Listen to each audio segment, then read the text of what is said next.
এখানে বাংলাদেশে কি করতো ওরা? ওই কাগজ ফাগজ সব পুরাতো।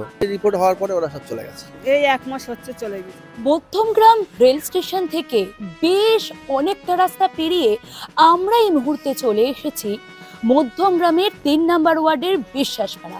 এইদিকে বড় বাড়ি, এইদিকে বড় বাড়ি, অর্থাৎ বাঁ দিক ডান দিক দুদিকে আমরা বড় বাড়ি দেখতে পাচ্ছি। এই বড় বাড়িগুলো পেরোনোর পর পুকুর পাড়, অর্থাৎ মধ্যমগ্রামের ৩ নম্বর ওয়ার্ডের বিশ্বাসপাড়ার একেবারে এদিকে আমরা দেখছি পুকুর পাড় রয়েছে। সেই পুকুর পাড়ের ধারে ঝুপড়ি এলাকাতে প্রায় ১৫ থেকে ২০টি পরিবার থাকতো, যারা প্রত্যেকেই বাংলাদেশ। মুহূর্তে আমরা দাঁড়িয়ে রয়েছি মধ্যমগ্রামের ৩ নম্বর ওয়ার্ডের বিশ্বাসপাড়া। রাতারাতি এই জায়গা একটা গোটা ঝুপড়ি খালি হয়ে গেল।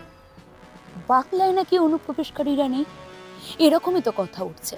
তবে আজকে যেই ছবিটা আপনাদের দেখাবো সেখান থেকে শিউরে উঠবেন আপনি, গায়ে কাটা তো দেবেই। কারণ আপনার বাড়িতে যারা ঢুকছে কাজের নাম করে, কাজের লোক হিসাবে, তারা বাংলাদেশি নয় তো। যারা আপনার বাড়ির পাশে এসে কাগজ কুড়োনোর কাজ করছে তারা বাংলাদেশি নয় তো। এই ভয়টা কেন পাবেন? তার কারণ মধ্যমগ্রামের ৩ নম্বর ওয়ার্ডের বিশ্বাসপাড়ার একটা গোটা ঝুপড়ি এক রাতে খালি হয়ে গেল।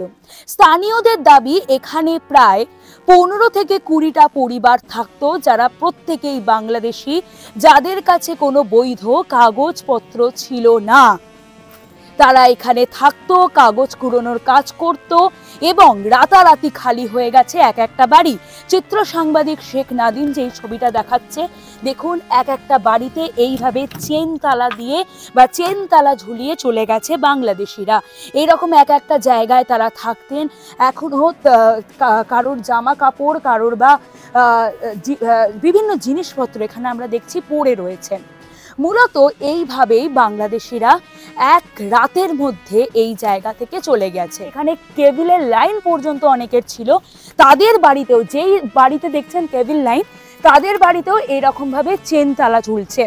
যেরকমটা জানা যাচ্ছে এরা প্রত্যেকেই কিন্তু বাংলাদেশে ছিল। আমার কথা নয়, এখানকার যারা স্থানীয় বাসিন্দা, যারা আদতে ভারতীয়, তাদের দাবি যে এখানে বাংলাদেশিরা থাকতো। বাংলাদেশিরা থাকতো এখানে বাংলাদেশে কি করতো ওরা? ওই কাগজ ফাগজ সব পুরাতো। কোথা থেকে নিয়ে আসতো? শহরের দিক থেকে নিয়ে আসতো। বৈধ কোনো নথি ছিল ওদের কাছে কাগজপত্র এখানে থাকার জন্য?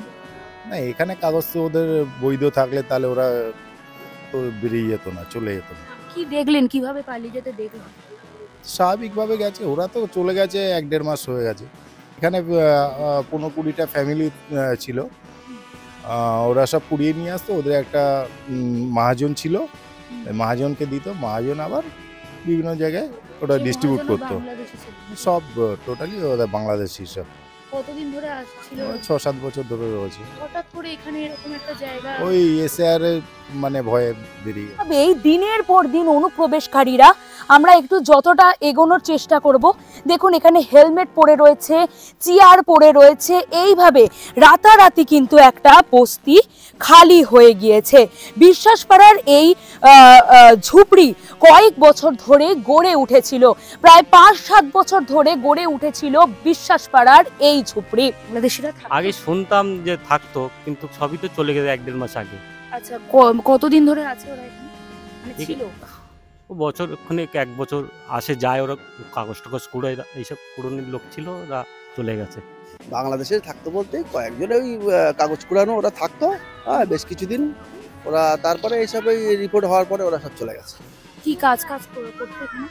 ওই তো শহরের সব প্লাস্টিকের কাগজপত্র কুড়াতো এরা। তো ওরা এমনি ভাড়া হিসেবে ছিল। যে সব চলে গিয়েছে। কবে চলে গেল? এই 1 মাস হচ্ছে চলে গিয়েছে সব। কয়েকটা প্রশ্ন এখন থেকে যায়। এই অনুপ্রবেশকারীরা কিভাবে বাংলায় ঢুকলো? পুলিশের চোখ এড়িয়ে, সব থেকে বড় কথা বিএসএফ এর চোখ এড়িয়ে। যারা অনুপ্রবেশকারী তাদেরকে বর্ডার পেরোতে গেলে অবশ্যই বিএসএফরা চেকিং করবে।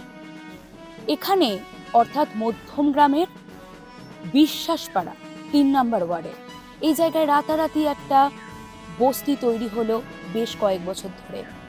এসআইআর চালু হতে সেই বস্তি খালিও হয়ে গেল। সাবস্ক্রাইব করুন রিপোর্টার সুকৃতি প্রোডাকশন, ক্লিক করুন অ্যাপের বেল আইকনে।